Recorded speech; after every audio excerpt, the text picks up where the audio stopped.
All right. Thank you, Jason, for the introduction. Good morning, everybody. It's an absolute honor and privilege to be here with you. As mentioned, my name is Doug Pham. Currently serve as the Associate Director for Clinical Policy within OSIS. After a number of years on the enforcement side of things, my current role allows me to kind of take a step back and really look at how we can improve the clinical trial conduct within the BE/BA space. More specifically, we want to be able to see if we can do it more efficiently, do it better, while also adhering to the kind of the pillars of what we want to do, especially in ensuring quality data, and then as well as protecting the human subjects that participate in these trials. With my brief time today, I just want to cover some of the basics about GCP principles, especially focused on documentation as well as informed consents, why they're important, and some of the concerning things that we've been seeing most recently. I know that in the past 2 days, we've been talking about the future of clinical trials and what kind of things we can do to innovate. But I'm going to be that guy on the last day of the conference to kind of pump the brakes a little bit and say, we're going to get back to basics and see if we can do things better today. Okay, so keep in mind that today's conversation is not about who did what, or, oh man, I hope that wasn't me. It's just more of a, let's start a conversation and see if we can improve all of this together.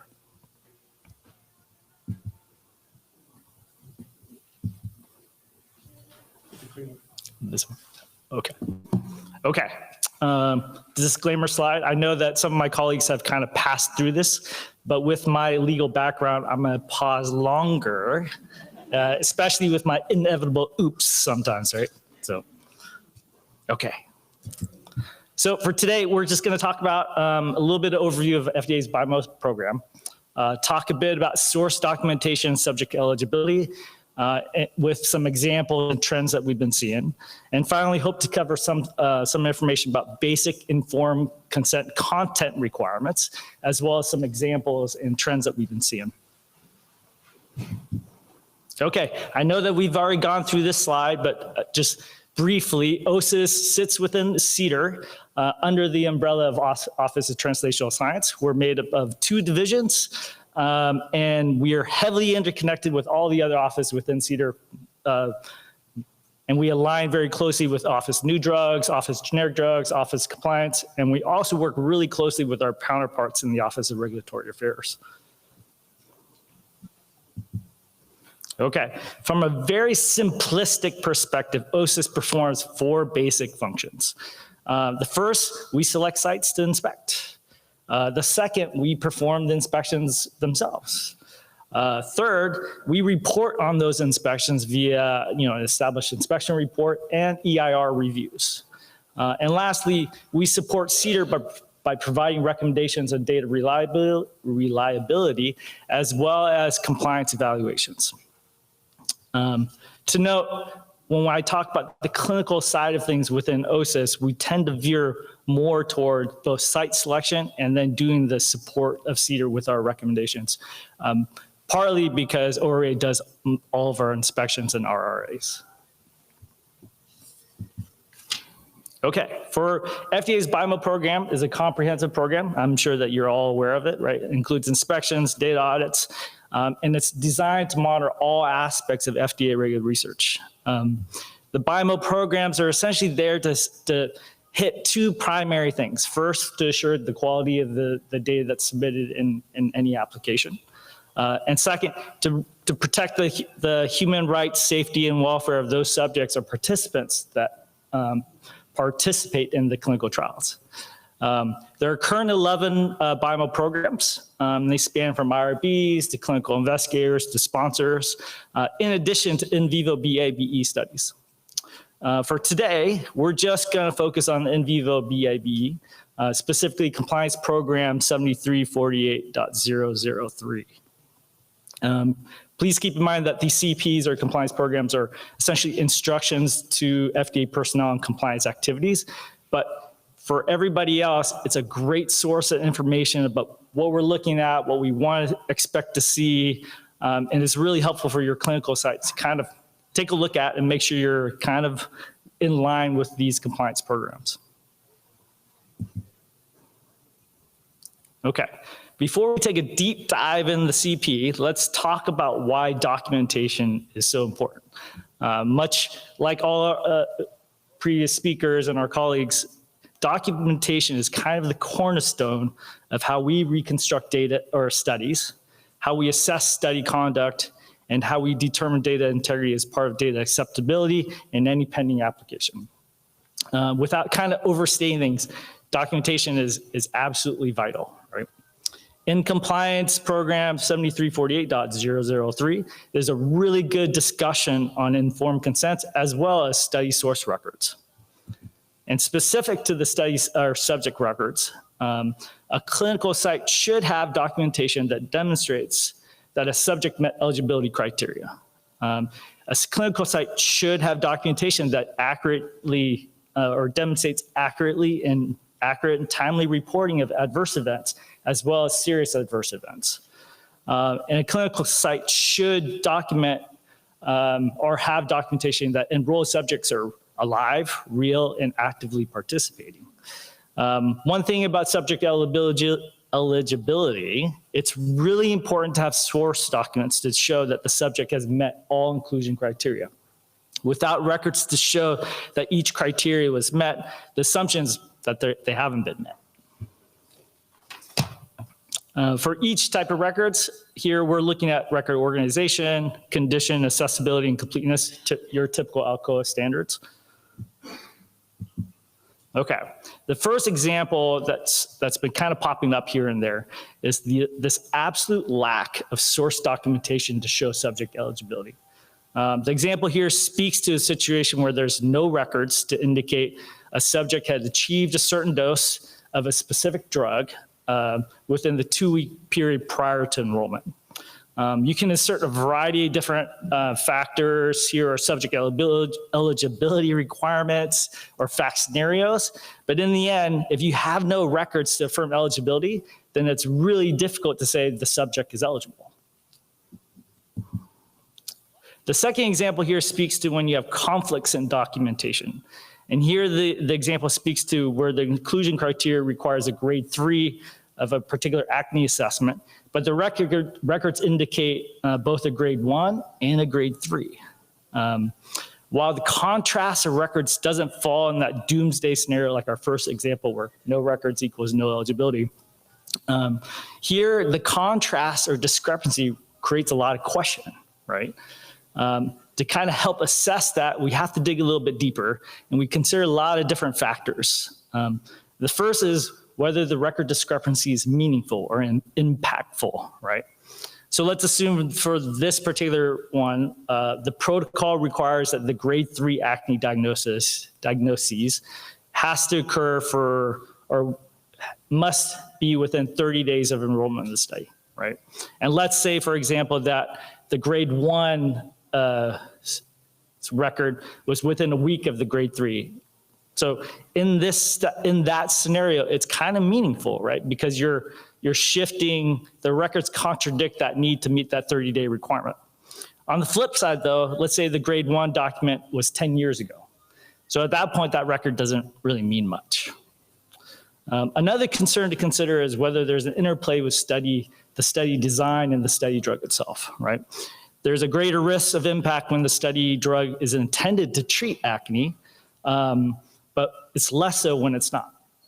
And lastly, something to consider is what did the clinical site do or not do as a result of the discrepancy? So some things to think about that will help to kind of determine the impact of that record discrepancy. Okay, the last example here relates to documentation is when you do have documentation, but the records themselves do not clearly link to a specific subject. It's been described in a variety of different ways, and it typically comes down to where you have source records that are either unreadable, or the source records themselves don't have any link or attribution to a specific subject. While there's lots of factors, different types of explanations, from our perspective, you're kind of left with a lot of questions, right? On the one hand, you do have records, but on the other hand, without that link or attribution to specific subjects, it means you kind of don't have records, or it's not meaningful in that way. Okay, let's switch gears a little bit and let's talk about informed consents. Within the CP 7348.003, there is tons of information on informed consents, and it speaks to a couple of different things, but it includes kind of the timing of when informed consents must be signed, who can sign, and the contents within the ICF form itself, with special reference to ICHE 6 as well as 21 CFR Part 50. And when we talk about 21 CFR Part 50, 5025 discusses some of the basic tenets about what should be included within the informed consent forms itself, right? Amongst kind of a laundry list of things, it should include a statement that you're participating in a clinical trial, the purpose of the study itself, and the expectations while you're in the study. As you'll see with some of the examples, there's a bit of a concerning trend of late where the informed consents used in BE studies are kind of wonky, they're weird, they're a little confusing, right? And these odd statements in the ICF itself creates a lot of confusion as to what the subject is enrolling into, as well as the purposes of the study itself. So let's take a look. Okay, the first example speaks to a trend that we've been seeing a lot in ICFs. The typical language used goes something like this. The study is a clinical research project, but no part of it is of experimental nature. So that's kind of my first reaction too. When you first read it, you're like, it's kind of weird, right? Read it a couple of times and they're like, you know what, that's downright contradictory. But despite kind of that, all that, there's curious rationales for this that we've been getting. That the statement in these ICFs, they range that this is a template we're using, or this is a BE study, so the drug's approved, so it makes sense in a way. But regardless, though, a statement like that in your ICF is kind of confusing. And if you're confused like I am, then we kind of start down that rabbit hole of like, is it even appropriate to be in the ICF? Much like the first, the second example creates a lack of clarity as to the risks associated with the enrollment in the study. The language we've been seeing includes something like this. The drug has been on the market for quite some years, and all aspects of its usage are well studied. There are no unforeseeable risks associated with it. Okay, well, I can understand the statements because, it's a BE study, it may be an approved product that you're looking at, but the statements in itself, in an ICF, creates a lot of confusion and may be interpreted as downplaying the risks. Okay, so seems like we've hit the end of the road. That was a really brief chat on the basics of, source documentation, subject eligibility, as well as informed consents and the contents within it. What I want to highlight, or at least remind folks, is that yes, we want to look toward the future and innovate and do better in our clinical trials, but we do want to make sure that we do the basic things correctly and well. To close, because my house is full boys, and we kind of skip the Disney movies, I'll end with a quote from Big Daddy in the Adam Sandler movie from Sonny Koufax. He says, "Having a kid is great as long as his eyes are closed and he's not moving or speaking." So in that vein, take care of your house. Do all the things you're supposed to do. Thank you.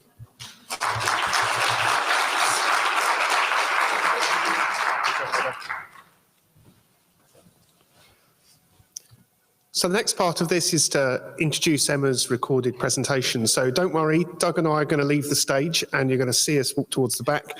We will come back, don't worry, we'll be back after Emma's presentation along with some special guests. But more of that in a minute. Okay, thank you.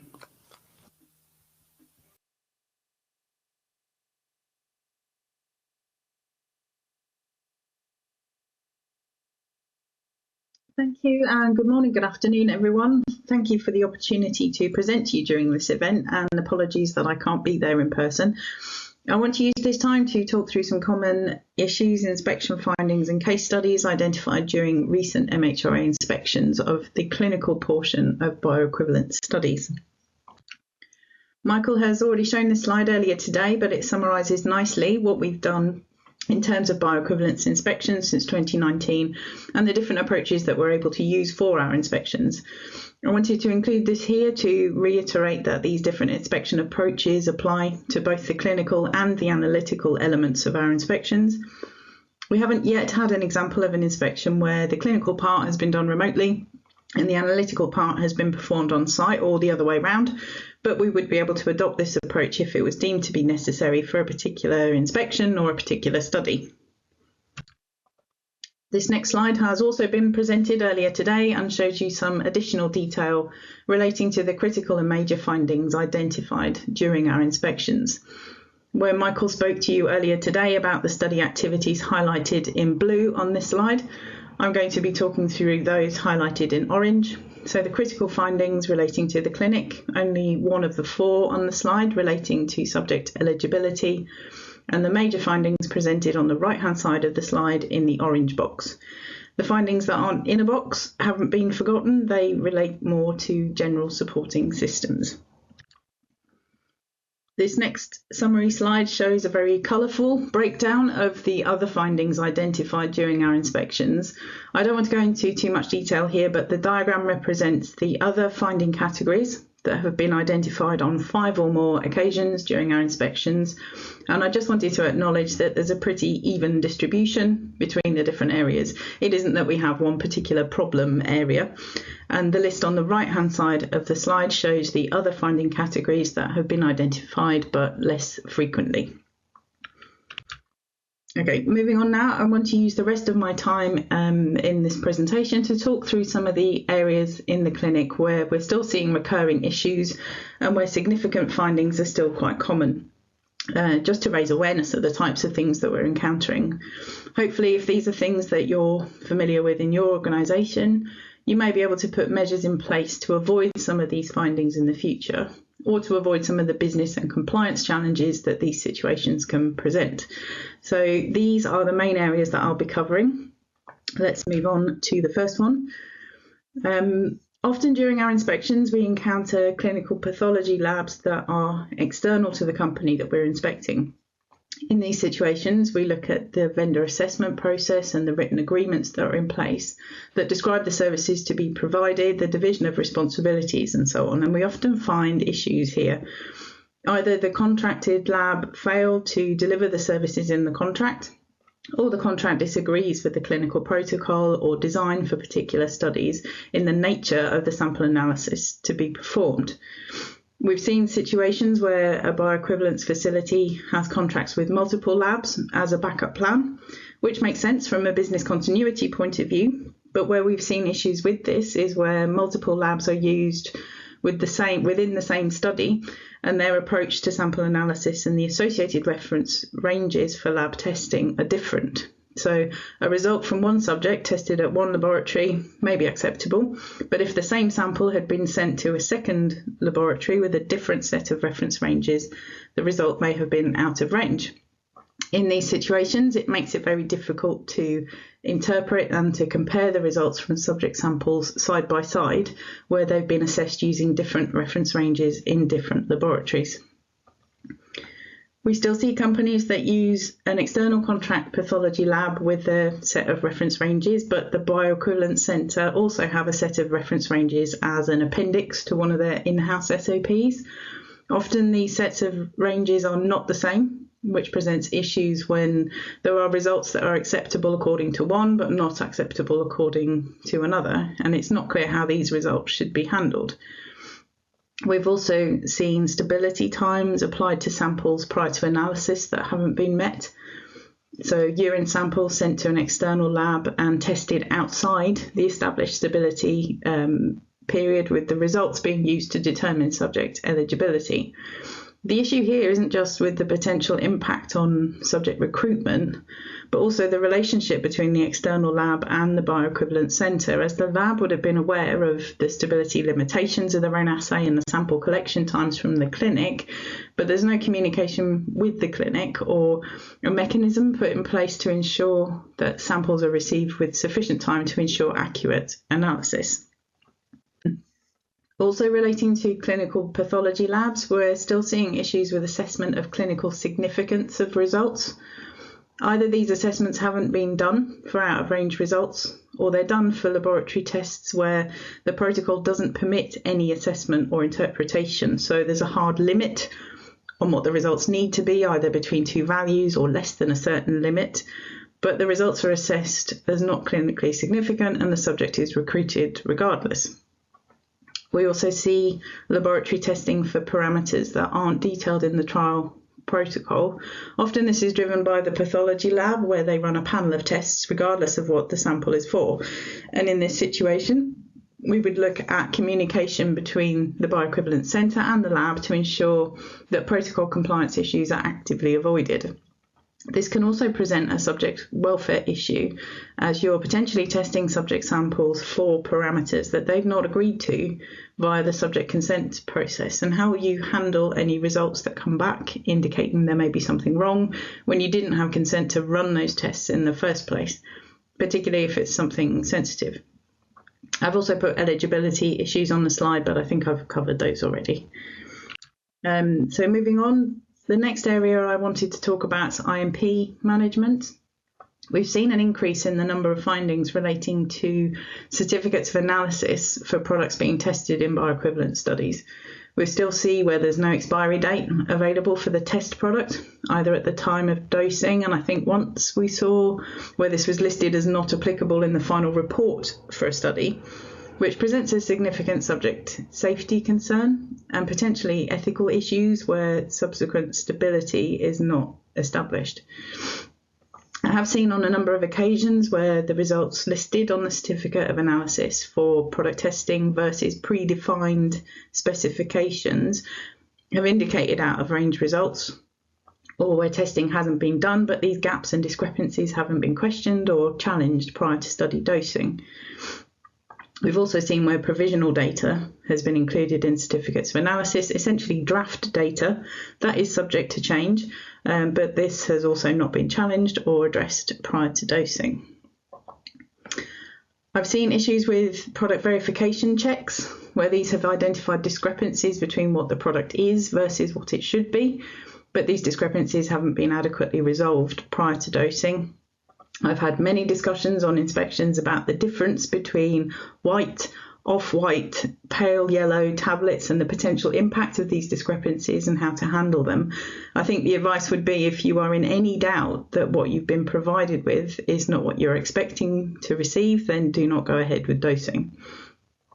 And then my final 2 points on IMP management relate to data loggers, where these are included in shipments of products to be tested in bioequivalence studies. You need to ensure that you have access to the data that they hold to assure yourselves that the products have been shipped appropriately and that they're suitable for use in the study. Often the software needed to retrieve the data isn't available at the Bioequivalence Centre, and the data loggers are sent back to the delivery centre, never to be seen again.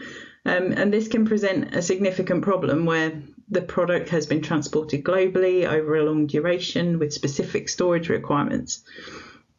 Also, where you're provided with the downloaded data, you need to be able to link this directly to the shipment that it related to. Being able to approximate that the date range looks about right isn't really adequate for a temperature-sensitive, unlicensed medicine that's about to be administered to humans. And finally, we've seen issues recently for facilities that may have well-established systems and processes for studies involving oral tablet dosing, but when they move into new study types for different IMP formulations, they encounter issues specifically relating to IMP, such as validity of supporting paperwork, verification checks, and accountability, and so on. In these situations, we'd advise that you prospectively look at your existing processes and pull them apart to understand what purpose they serve and how this can be replicated for the new study type, and introduce new steps, as it's highly unlikely your existing ways of working can be directly applied to a new study type without any modifications. Moving on now to talk about issues we've seen relating to computerized systems. These are being introduced more and more in bioequivalence studies, and we welcome this approach where it streamlines things and makes things easier, but they do come with their own set of challenges. The main areas we encounter findings are electronic case report forms and volunteer recruitment databases, so we'll look at these two areas in turn. Starting with ECRFs, we see all different kinds of systems being used, from those developed entirely in-house to those bought off the shelf from a vendor, and the documentation supporting their development, testing and release for each bioequivalence study varies hugely. Some of the more common issues we see relate to audit trail functionality in these systems. Often the data capture side of things is pretty good. It will let you enter the data you need, otherwise you wouldn't have chose to use it. But the ability to see who did what in the system, when they did it, and the ability to track any changes in the data is often lacking. Many systems have little or no audit trail functionality, and comments in the audit trail such as data update or record modified are not particularly useful and wouldn't help your case if that was all that was available to defend a data change, particularly if the changes are also not date and time stamped and can't be attributed to an individual. Essentially, when you're looking for an ECRF solution, we'd encourage you to look into the audit trail functionality in some detail. We also see systems not permitting study-specific builds or historic systems that aren't fit for purpose, where subject data is forced to fit into existing data fields that they're not designed for. These can take a lot of time to understand or interpret, and the data can easily be misrepresented. Barcoding is becoming more and more common. We've seen, we have some clinics in the UK where there's very little manual data entry in the ECRF system, and everything used in the trial has a barcode, so staff, participants, equipment, and everything gets scanned as study activities are occurring. These systems are fine, and this approach reduces the risk of manual data entry errors, but they can be abused, where the relevant barcodes are copied and stuck on the front of a study folder and scanned from there, rather than the system being used as intended. And there are also examples of ECRF study building and testing in a live environment and not a sandbox or a test environment, which can present a risk to live system data integrity where things can be edited in error. Moving on to volunteer databases, the main issues here relate to data migration from old to new systems. We've seen a lot of these recently, and often the migration is incomplete, where not all data has been migrated as intended and the gaps haven't been identified. Also, the detail in documentation relating to how the migration was managed is often lacking and doesn't provide much confidence that the migration effort was comprehensive and successful. And then finally, biometrics. We're seeing these more and more in bioequivalence centres for identifying volunteers at clinic visits using fingerprint scanners. We've had a few issues with these over the years. Often the scanners fail to identify the correct individual, or the same fingerprint scanned multiple times identifies a number of different individuals, suggesting an issue with the specificity of the scanners. This obviously raises significant concerns when this approach is used as the primary mechanism for identifying subjects on arrival at the clinic. More and more often, we're seeing clinics that have the capability for biometrics, but they're not using them, which suggests that they don't trust them. Okay, the next area to talk about is facilities and equipment.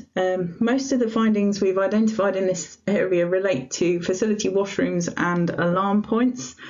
During my time as an inspector, I've been locked in many washrooms in bioequivalence centres and challenged staff to retrieve me from behind locked doors.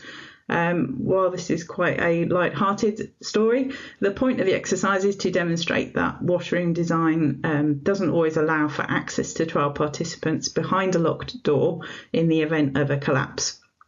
In response to this, we've also performed inspections to the soundtrack of electric saws, drilling and hammering as facility upgrades are being made, demonstrating that often these facility issues are easy to fix and commonly are resolved before our inspections are completed.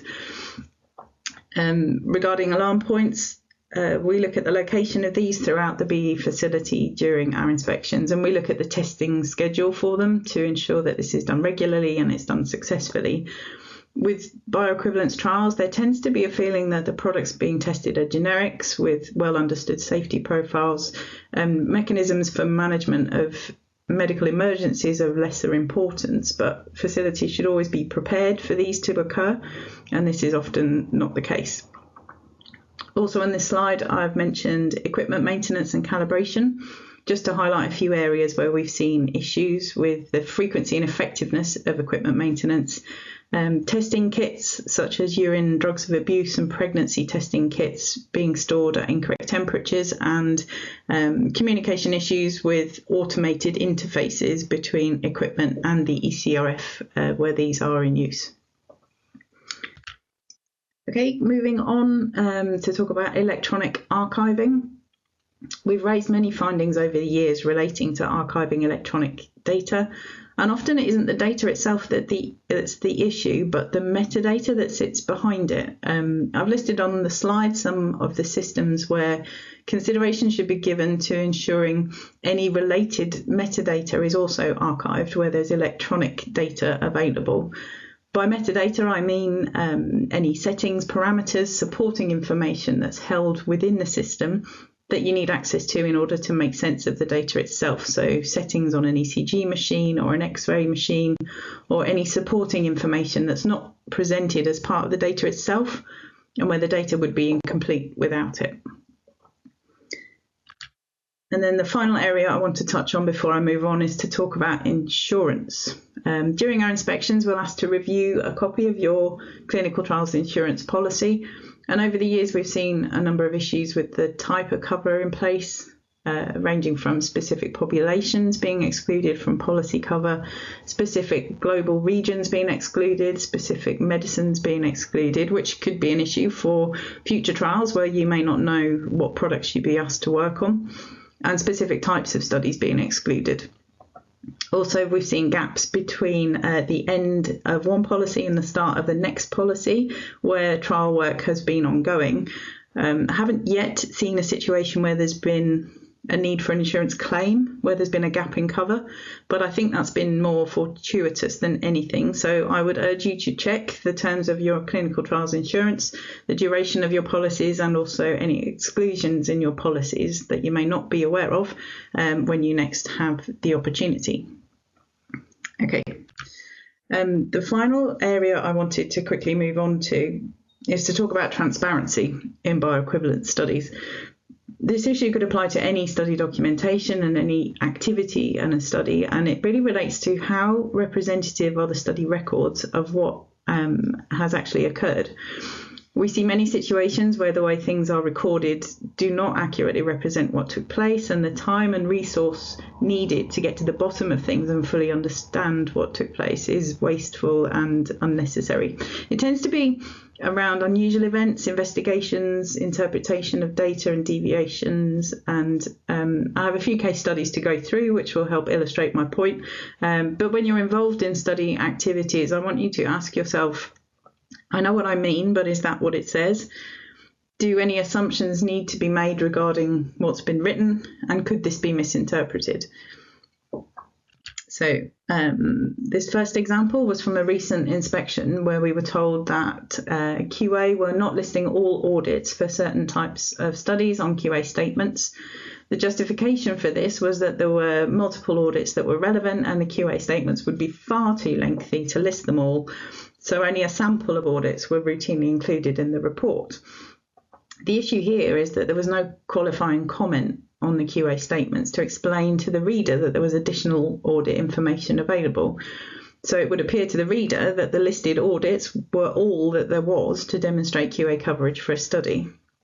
Worst case scenario here is that an objective reviewer of the report, so an assessor at a receiving authority, for example, could determine that the QA coverage wasn't sufficient for the study, could ask more questions which could lead to delays, and in worst case scenario the data may be rejected. But if the data had been presented in an unambiguous, comprehensive manner, this situation could potentially be avoided.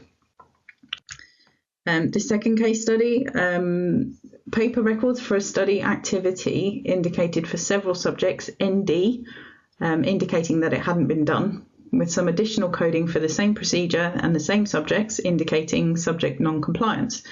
On initial review, this suggested that the subjects had been non-compliant during the study, when in effect the procedure in question hadn't been performed by study staff and it was nothing to do with the subjects at all. So essentially the way the coding had been used in the data was misleading and not very transparent. This next example, exclusion of a study subject for other reasons. We see this quite often, and normally we just look into subject withdrawal, potentially for safety reasons that requires maybe further investigation if we think it's safety related. So other reasons could suggest it's a safety issue. On this occasion, only 27 of the planned 28 subjects had been recruited, as the study had sufficient statistical power without the data from the final individual. But justifying this approach in the data as other didn't really explain this in sufficient detail and prompted further questions and investigation that was time consuming and could have been avoided. Then this final example, 2 subjects were shown as not dosed in IMP data, but there was dosing data and subsequent clinical data available for both of them. It turned out that they had been dosed, just not on the date that dosing was originally intended to take place. Again, the time taken to investigate the issue, to arrange meetings with relevant staff to explain the issue was wasteful, and it could have been avoided if the method of documenting the situation had been clearer. So the take-home message from this part of my presentation is really to be clear that the way your studies are documented, your investigations are performed, are truly representative of what took place, to avoid any potential for misinterpretation, confusion, misunderstanding and unnecessary delays.